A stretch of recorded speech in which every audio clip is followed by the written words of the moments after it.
굿모닝입니다. 파치언니입니다. 오늘부터는요, 건강에 관한 책을 읽어볼까 해요.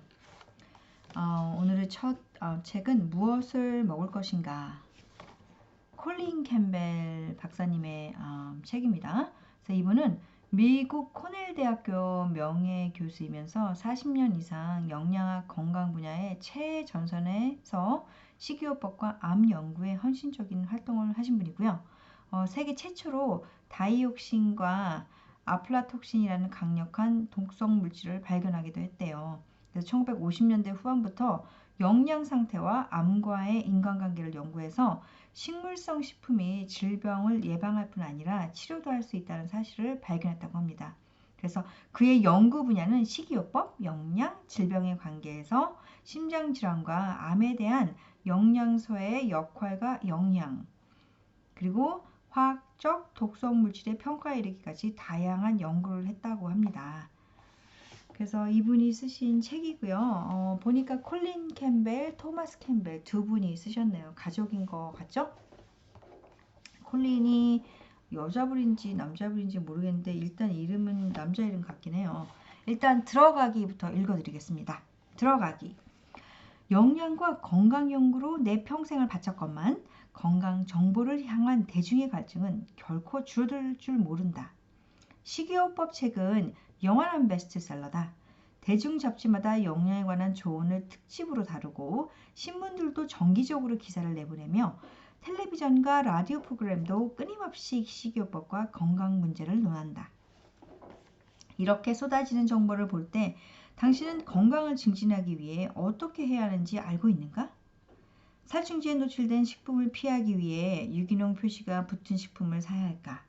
화학물질은 암의 1차적인 원인일까? 아니면 건강은 태어나기 전부터 물려받은 유전자에 의해 미리 결정되는 것일까? 탄수화물은 정말 우리를 살찌게 만들까? 우리가 섭취하는 지방에 관심을 가져야 할까? 아니면 단순히 포화지방과 트랜스지방에만 신경을 쓰면 될까? 비타민을 복용해야 한다면 어떤 비타민을 먹어야 할까? 섬유질에 첨가된 식품을 선택해야 할까? 아니면 생선을 먹어야 할까? 그러면 얼마나 자주 먹어야 할까? 콩을 먹으면 심장질환을 막을 수 있을까? 추측컨대 당신은 이런 질문에 대한 확실한 대답을 못할 것이다. 하지만 그것이 사실이더라도 당신 혼자만 그런 것이 아니다. 비록 정보를 많이 알고 의견도 풍부해도 건강을 증진할 수 있는 방법을 제대로 아는 사람은 거의 없다. 그동안 영양과 건강에 관해 엄청나게 많은 연구가 이루어졌지만 도움이 되는 정보는 진짜 과학과는 하등없이 관련이 없거나 심지어 해로운 정보 속에 파묻혀 있다. 쓰레기 과학, 유행 식이요법, 식품 산업의 광고와 같은 것들 말이다. 나는 그런 현실들을 바꾸고 싶다. 나는 그런 영양과 건강에 관한 이해를 도울 수 있는 새로운 프레임, 혼란을 없앨 수 있는 기본 틀을 제시하여 질병을 예방하고 당신이 더욱 충만한 삶을 살 수 있도록 도와주고 싶다. 나는 거의 50년을 영양과 건강에 관한 대규모 연구 프로젝트를 고안하고 이끌었으며 어떤 연구에 자금을 지원해야 할지 결정하는 일을 했다. 또한 관련 학회나 저널에 관한 엄청난 양의 결과를 논문과 보고서의 형태로 제출했다. 연구와 정책 수립 분야에서 오랫동안 일을 한 끝에 나는 많은 사람들이 왜 그렇게 혼란스러워하는지 알게 되었다. 연구와 건강에 관한 정책 수립을 위해 공적 자금을 부담하는 납세자로서 당신은 식품 건강 그리고 질병에 관해 대부분 잘못 알고 있는 다음과 같은 사실을 알 권리가 있다. 우리가 먹는 음식에 들어있는 합성 화학 물질과 환경이 문제가 되지만 그것이 암의 주요 원인은 아니다. 10가지 주요 사망 원인 중에 부모에게 물려받은 유전자가 가장 중요한 것은 아니다. 유전자 연구로 질병 치료에 대한 새로운 약품을 개발할 수 있을 거라는 희망이 현재 이용하고 있는 효과적인 치료법을 소홀하게 만든다. 탄수화물, 지방, 콜레스테롤, 오메가3 지방 같은 한 가지 영양소를 잘 섭취한다고 건강이 보장되지 않는다. 비타민과 영양 보충제는 질병에 걸리지 않도록 건강을 지켜주지 못한다. 죽음에 이르는 질병들에 대해 약품과 수술이 사람들을 지켜주지 못한다. 의사는 최적의 건강 상태를 유지하기 위해 당신에게 무엇이 필요한지 다 알고 있지 못하다. 좀 충격적인 말들이죠. 계속 읽어드리겠습니다.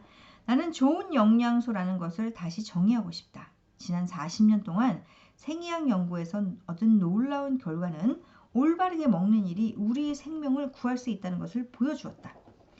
일부 인기 있는 저자들처럼 과학적인 근거도 없이 개인적인 관찰한 것에서 나온 결론을 믿으시라는 것은 아니다. 이 책을 쓰기 위해 참고한 서적은 750권이 넘고 그중 대부분은 암, 심장질환, 뇌졸중, 비만, 당뇨병, 자가면역질환, 골다공증, 알츠하이머병, 신장결석에 관한 수백 건에 이르는 학술 논문들이다. 가장 권위 있는 학술지에 발표된 결과 중 일부는 다음과 같은 것들을 말해준다. 식단을 바꾸면 당뇨 환자가 약을 먹지 않아도 된다.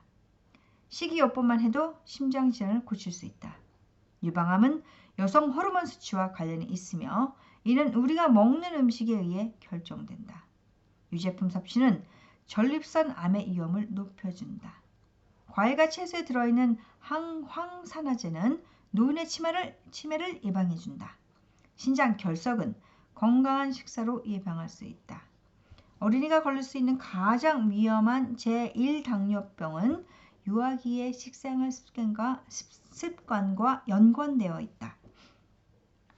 이런 결과는 좋은 식습관이 질병에 대항해 싸울 수 있는 가장 강력한 무기라는 사실을 보여준다. 이런 과학적인 근거를 이해하는 것은 개인의 건강 증진에 중요할 뿐 아니라 사회 전체에 엄청난 영향력을 미친다. 우리는 왜 사회가 잘못된 정보에 지배당하고 식이요법과 질병을 연구하는 방법, 건강을 증진하고 질병을 치료하는 과정에서 얼마나 커다란 실수를 저지르고 있는지 그 이유를 알아야 한다. 어떤 조치를 강구하든 사람들의 건강은 점점 나빠지고 있다. 미국의 경우 건강 관리를 위해 들어가는 돈이 세계에서 가장 많지만 국민의 3분의 2가 비만이고 1,500만 명이 당뇨병을 앓고 있으며 그 수는 빠르게 증가하고 있다. 지금도 30년 전과 다름없이 심장병에 걸리는 사람이 많고 1970년대부터 시작된 암과의 전쟁은 참담한 실패를 맛보았다. 미국인의 절반은 매주 처방약을 필요할 때만큼 건강에 문제가 있으며 1억 명 이상이 콜레스테롤 혈증으로 고생하고 있다. 더욱 안타까운 것은 젊은 세대들마저 일찍부터 질병의 길로 들어서고 있다. 미국의 어린이 가운데 3분의 1이 비만이거나 비만이 될 위험에 처해 있다. 예전에는 성인에서만 볼 수 있었던 당뇨병도 점점 늘고 있으며 현재 유년층은 그 어느 때보다 많은 처방약을 복용하고 있다. 이런 문제는 모두 세 가지로 귀결된다. 즉, 우리가 매일 먹는 아침, 점심, 저녁이다. 40년 전 내가 처음 이 길로 들어섰을 때만 해도 음식이 건강과 이렇게 밀접한 연관성을 갖고 있는지 몰랐다. 오랫동안 나는 어떤 음식을 먹어야 건강에 좋은지 따위의 문제는 생각하지 않았다. 그저 다른 사람들이 먹는 것, 사람들이 좋은 식품이라고 말하는 것을 먹었을 뿐이다. 우리는 모두 맛있거나 편한 음식, 먹기 편한 음식, 아니면 부모님이 좋은 음식이라고 알려준 것을 먹는다. 우리는 음식을 비롯하여 생활 습관이 나름대로 정해진 문화의 테두리 안에 살고 있다. 나도 마찬가지다.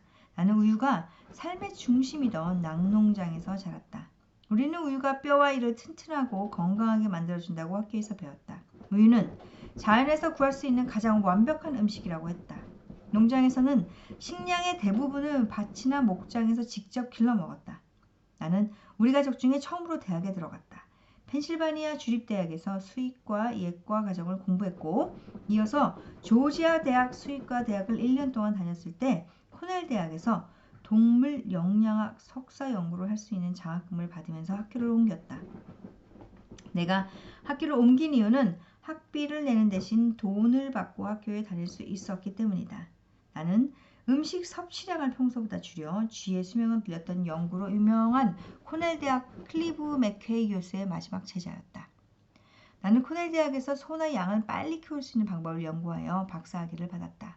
그것은 내가 좋은 영양소라고 알고 있었던 동물성 단백질의 생산 능력을 향상시키기 위한 연구였다. 나는 고기, 우유, 계란을 많이 섭취해 건강을 증진시키는 방법을 찾기 위해 노력했다. 농장에서 성장한 나로서는 당연한 귀결이었고 미국인의 식단이 세상에서 최고라고 믿었다. 그렇게 음식과 건강에 관한 생각을 형성해가는 동안 반복해서 만났던 주장은 우리가 건강에 좋은 음식을 먹고 있다는 사실이었다. 특히 고품질의 동물성 단백질을 풍부하게 섭취하고 있다는 것에 대해 자부심을 가졌다. 나의 초기 연구는 지금까지 발견된 화학물질 중에서 가장 독성이 강한 다이옥신과 아플라톡신이었다. MIT에서 처음 연구한 것은 닭의 사료 문제였다. 사료에 알 수 없는 화학물질이 들어있어 한 해에 수백만 마리의 닭이 죽어갔으므로 화학물질을 분리해서 그 구조를 알아내야 했다. 2년 반을 연구한 끝에 나는 지금까지 발견된 물질 가운데 가장 독성이 강하다고 알려진 다이옥신을 찾아냈다. 당시 다이옥신은 제초제로 오렌지에도 들어갔기 때문에 많은 관심이 집중되었으며 나중에는 베트남 전쟁에 산림을 초토화시키는 데 사용되었다. MIT를 떠나 버지니아 공대 교수로 재직할 때에는 필리핀의 영양결핍 아이들을 돕기 위한 프로젝트를 기술적으로 지원했다. 당시 나는 필리핀에서 특히 높은 어린이 간암 유병률을 주사했다. 간암은 보통 어린에게 발생하는 병이었는데 땅콩과 옥수수에서 발견되는 곰팡이 독소인 아플라톡신을 많이 섭취하면 간에 문제를 일으키는 것으로 판단되었다. 아플라톡신은 지금까지 발견된 것 중 가장 강력한 발암물질로 알려져 있다. 10년 동안 진행된 필리핀 연구 프로젝트의 1차적인 목표는 가난한 아이들의 영양결핍을 해소하는 것으로 이 프로젝트는 미국 국제개발처의 후원을 받았다. 우리는 필리핀 전역에 약 110개의 영양교육센터를 세우기에 이르렀다. 필리핀에서의 목표는 아주 간단했다. 어린이들에게 가능한 많은 단백질을 섭취시키는 것이었다. 세계 대부분의 지역에서 어린이들의 영양결핍은 단백질 부족, 특히 동물성 식품을 먹지 못하기 때문에 발생한다고 간주되었다. 전 세계의 모든 대학과 정부는 개발도상국의 단백질 부족을 줄이기 위해 노력했다. 그러나 프로젝트를 진행하는 동안 나는 어두운 비밀을 밝혀냈다. 단백질이 많은 음식을 먹는 어린이들이 간암에 걸리는 비율이 가장 높았다. 간암에 걸린 아이들은 부유한 집안의 아이들이었던 것이다. 다음으로 내 주의를 끈 것은 연구 주제와 관련하여 흥미로운 결과를 보여주는 인도의 연구 보고서였다. 인도의 과학자들과 쥐를 두 집단으로 나누어 연구했는데 한 집단에는 암을 일으키는 아플라톡신을 투여한 다음 단백질을 20% 함유한 먹이를 주었다. 이는 서구인이 섭취하는 단백질 양과 거의 동일한 수준이었다. 또 다른 집단에는 같은 양의 아플라톡신을 투여하고 단백질을 5%만 함유한 먹이를 주었다. 놀랍게도 단백질 20% 함유한 먹이를 먹은 쥐는 하나도 빼놓지 않고 모두 간암에 걸렸지만 단백질을 5%만 섭취한 쥐는 단 한 마리도 간암에 걸리지 않았다. 이는 영양소가 화학적인 발암물질을, 심지어 아주 강력한 발암물질까지도 암을 억제한다는 의심의 여지가 없는 확실한 결과였다. 이러한 정보는 내가 배운 모든 사실에 위배되었다. 단백질이 암을 형성을 촉진한다는 생각은 말할 것도 없고 건강에 좋지 않다고 말하는 것은 이례적인 일이었다. 그것은 내 경력에 큰 영향을 미칠 중요한 순간이었다. 일찍부터 그런 도발적인 문제를 연구하는 것은 현명한 선택이라고 볼 수 없었다. 설사 건실한 과학의 시험대를 거쳤다고 할지라도 단백질과 동물성 식품에 의문을 제기하는 것은 이단화로 낙인 찍힐 위험이 있었다. 하지만 나는 맹목적으로 정해진 길을 따르는 사람은 아니었다. 처음 말이나 소떼를 몰고 사냥을 하거나 낚시를 할 때 또는 들판에서 일할 때부터 나는 독립적인 사고가 필요하다는 것을 받아들였다. 혼자서 방법을 찾지 않으면 안 되었다. 들판에서 어떤 문제를 만나면 스스로 해결 방법을 알아내야 했다. 농장아이라면 누구나 들판은 위대한 교실이라고 말할 것이다. 나는 오늘날까지 그런 독립심을 잃지 않고 있다. 어려운 선택의 기로에서 나는 암의 발생에서 영양소의 역할, 특히 단백질의 역할을 조사하기 위한 심층적인 프로그램을 시작하기로 결정했다. 동료들과 나는 세심한 주의를 기울여 가설을 수립했고 방법론에 정확성을 기했으며 그 결과를 해석하는 데도 심혈을 기울였다. 또한 암 형성의 생화학적인 세부 사항들에 대해 매우 기초적인 과학 수준에서부터 시작했다. 단백질이 암을 촉진하는 원인뿐 아니라 어떻게 촉진하는지 이해하는 것이 중요했기 때문이다. 건실한 과학의 규칙들은 세심하게 따름으로써 나는 급진적인 아이디어에 따르는 거부 반응 없이 논란이 될 수 있는 주제를 무사히 연구할 수 있었다. 결국 국립보건원 NIH와 미국 암학회 ACS, 미국 암연구협회 AICR의 가장 권위 있는 조직들이 지난 27년 동안 연구 자금을 지원했다. 연구 결과는 여러 유명 학술지에 발표되었으며 많은 사람들이 충격에 빠졌다. 저단백질 식이요법은 아플라톡신에 의한 암의 발생을 억제했다. 실험동물의 발암물질을 얼마나 많이 투여했는지에 관계없이 동일한 효과가 나타났다. 또한 암이 발생한 후에도 저단백질 식이요법은 암의 성장을 눈에 띄게 저하시켰다. 즉, 저단백질 식이요법을 통해 발암성이 매우 높은 화학물질에 대한 암의 성생은 극적으로 줄어들었다. 사실 단백질의 영향력은 매우 커서 단백질 양을 조절하는 것만으로 암의 성장을 촉진시키거나 억제할 수 있다. 한 가지 주목해야 할 사실은 쥐에 공급한 단백질 양은 우리가 평상시에 섭취하는 수준으로 다른 발암물질을 연구할 때처럼 많은 단백질을 투여하지 않았다. 그것이 전부가 아니었다. 모든 단백질이 이런 효과를 나타내지 않는다는 사실을 알아냈다. 그러면 어떤 단백질이 지속적으로 그리고 강력하게 암을 유발을 촉진할까?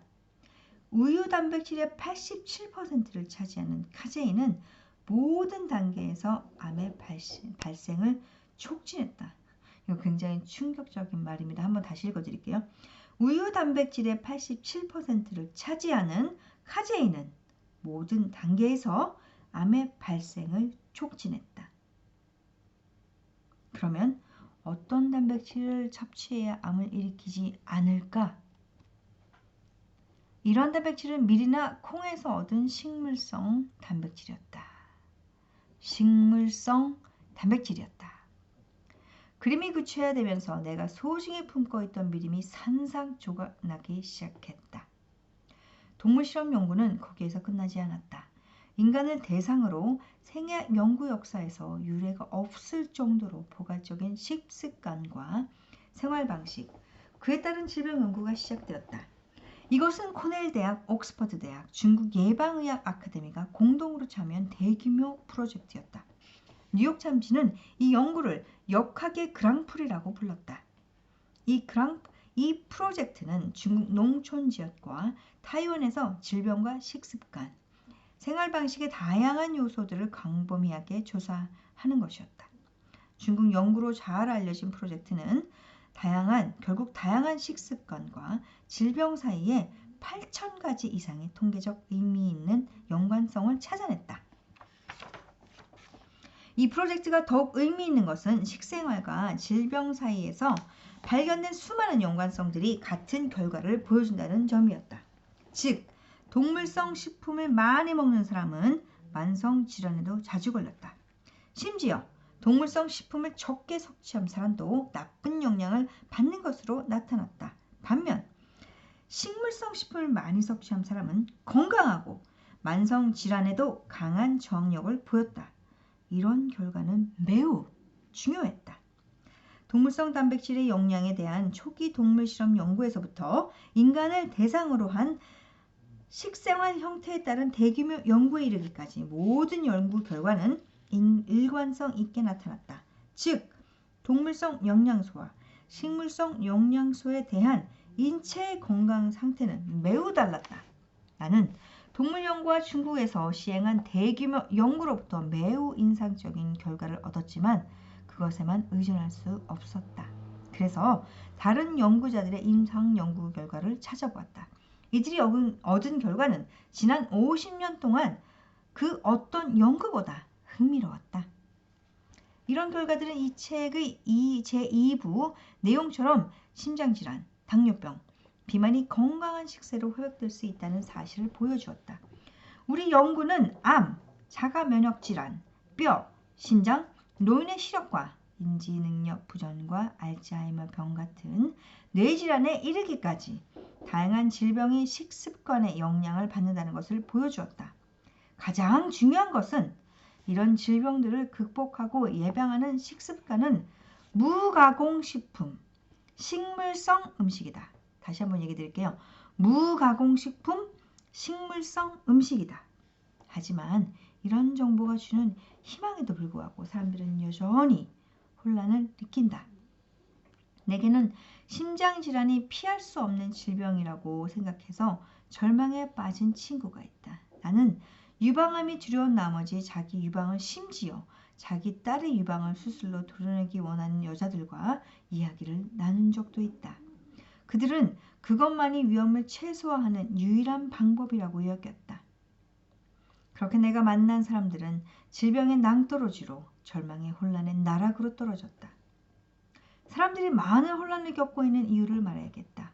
제4부에서 설명하겠지만 그 대답은 건강정보가 어떻게 소통되고 누가 그런 활동을 통제하는가에 달려있다. 나는 오랫동안 건강정보가 생성되는 현장에 있었고 실제로 그런 일이 일어나고 있는 실태를 보았으므로 무엇이 잘못되었는지 세상을 향해 말할 준비가 되어 있다. 정부와 기업, 과학과 의학의 구별은 모호해졌다.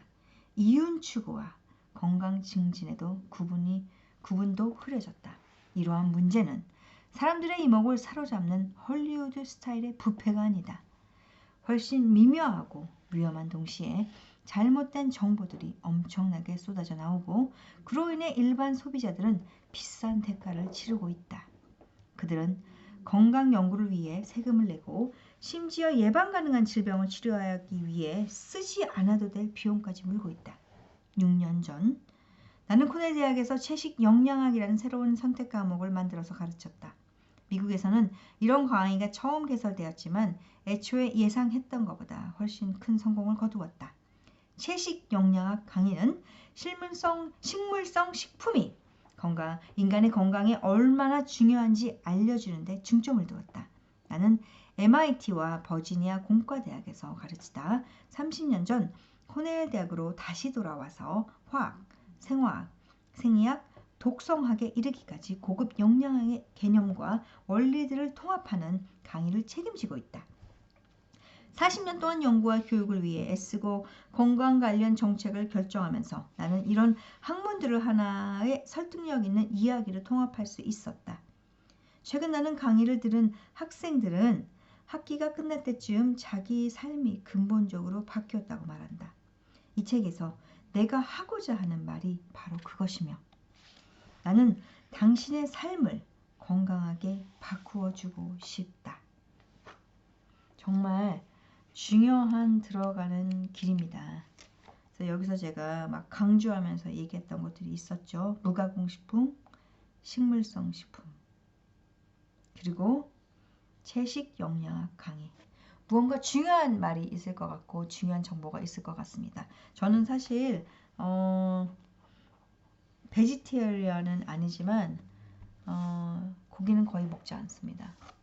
정말 눈치 보여서 먹어야 할 때는 먹어요. 그런데 고기를 제가 제 손으로 사는 일은 거의 없습니다. 그래서 앞으로 간호사라면 좀 알아두면 좋을 것 같은, 특히 스스로 건강을 책임지는 사람으로서 좀 알으면 좋을 것 같은 것들을 좀 읽어보려고 해요. 읽어봐드리려고 합니다. 오늘은 좀 시간이 많이 갔을 것 같으니까 일단은 무엇을 먹을 것인가를 제가 읽어가면서 좀 중요하다고 생각하는 것들, 알면 좋겠는 것들을 읽어봐 드리도록 하겠습니다. 감사합니다. 좋은 하루 되세요.